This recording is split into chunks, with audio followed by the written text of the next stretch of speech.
حضرت ابن عباس رضی اللہ عنہما کی روایت ہے کنز العمال میں، فرماتے ہیں کہ حلال کمائی جہاد ہے،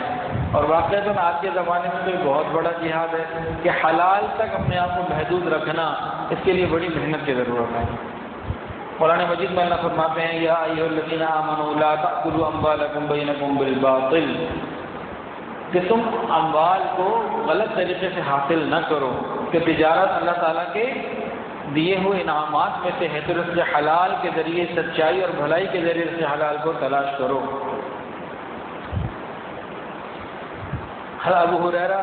رضی اللہ عنہ سے روایت ہے کہ نبی علیہ السلام نے فرمایا حضرت داؤد علیہ السلام اپنے ہاتھ سے کما کر کھایا کرتے تھے، زیرہ بناتے تھے اور اس کی کمائی کو استعمال کرتے تھے۔ ایک روایت میں اس طرح سے بھی ہے ایک جگہ پہ کہ حضرت داؤد علیہ السلام جتنی کمائی کرتے تھے اس کے 3 حصے کر دیا کرتے تھے، ایک حصہ اپنے گھر والوں کی ضروریات کے لیے اور بقیہ 2 حصے بنی اسرائیل کے لیے۔ مثال کے طور پر اگر 6000 کماتے تھے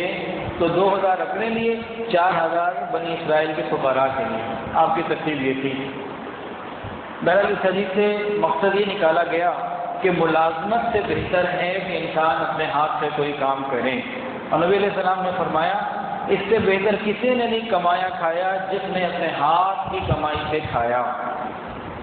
پھر ایک صحابی ہیں رافع بن خدیج رضی اللہ تعالیٰ عنہ فرماتے ہیں کہ نبی علیہ السلام سے پوچھا گیا کہ کون سی کمائی بہتر ہے، تو آپ صلی اللہ علیہ وسلم نے ارشاد فرمایا اپنے ہاتھ سے کام کر کے کھانا، یعنی کوئی ہاتھ میں ہنر ہو اور انسان اس ہنر کی مدد سے مال کو حاصل کرے، جیسے کپڑا بننا، برتن بنانا، یا اور بھی کوئی ہاتھ جس میں محنت انوالو ہو جائے، محنت شامل ہو جائے، اس کا درجہ بلند ہو جاتا ہے۔ اور اس کے بعد کس کا درجہ ہے؟ بیع مبرور، ایسی تجارت جو مبرور ہو، نیکی والی ہو، مقبول ہو۔ بیع مبرور کس کو کہتے ہیں؟ کہ ایسی تجارت جو اللہ کے حکم اور نبی علیہ السلام کے طریقے کے مطابق ہو، یعنی شریعت کے مطابق خریدنا بھی ہو اور بیچنا بھی ہو، اور شریعت کے لحاظ سے جو چیزیں منع ہیں انسان اس سے اپنے آپ کو بچائے، دھوکہ دینا، سودی طریقہ اختیار نہ کرنا، فاسد معاملہ نہ کرنا، مشتبہ امور سے بچنا۔ اس طرح سے انسان جب کرے گا تو بیع مغرور ہو جائے گی۔ ایک واقعہ ہے، ایک خاتون تھی، ایک عالم سے مسئلہ پوچھ رہے ہیں۔ وہ مسئلہ کیا پوچھا کہ حضرت میں سوت کاٹتی ہوں کپڑا کا، جیسے بعض عورتیں سویٹر بنتی ہیں، کہاں میں سوت کاٹتی ہوں تو میری بینائی کمزور ہو گئی، تو رات کو چاند کی روشنی میں اس کو کر لیتی ہوں۔ رات کے وقت میں کبھی اتنے پیسے نہیں ہوتے کہ دیا جلایا جا سکے، گھر میں روشنی کی جا سکے، تو بعض مرتبہ میں چاند کی روشنی میں کرتی ہوں، اور بعض مرتبہ ایسا ہوتا ہے کہ سرکاری کوئی سواری گزر رہی ہو تو اس وقت جب بادشاہ کی سواری گزر رہی ہو یا سرکاری کوئی لوگ گزر رہے ہو تو وہاں وہ روشنی کر دیتے ہیں، تو اس روشنی میں بعض اوقات میں وہ سوت کاٹ دیتی ہوں۔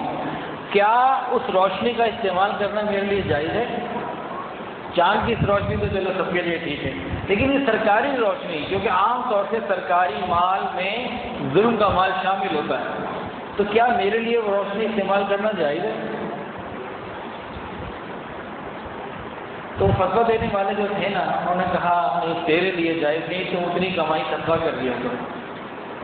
وہ عورت چلی گئی، تو کوئی صاحب بیٹھے ہوئے تھے، کہنے لگے اتنی سخت بات آپ نے کر دی۔ کہا جس معیار کے تقوی کے ساتھ اس نے بات پوچھی ہے اس کو یہی جواب دینا ضروری تھا،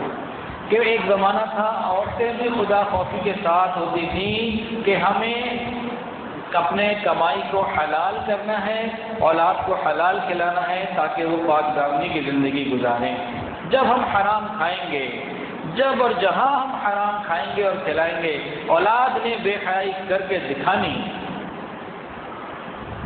جسم کا جو ٹشو، جسم کا جو حصہ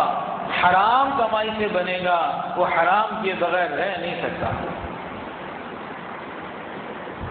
اگر اولاد کو حلال کھلائیں گے تو پھر کوئی پریشانی کی بات نہیں، پھر وہ بے حیائی کی طرف انشاءاللہ نہیں جائے گی، اور اگر حرام کھلائیں گے تو پھر یہ معاملات پیش آ رہے ہیں، ہم روز دیکھ رہے ہیں، دن رات دیکھ رہے ہیں۔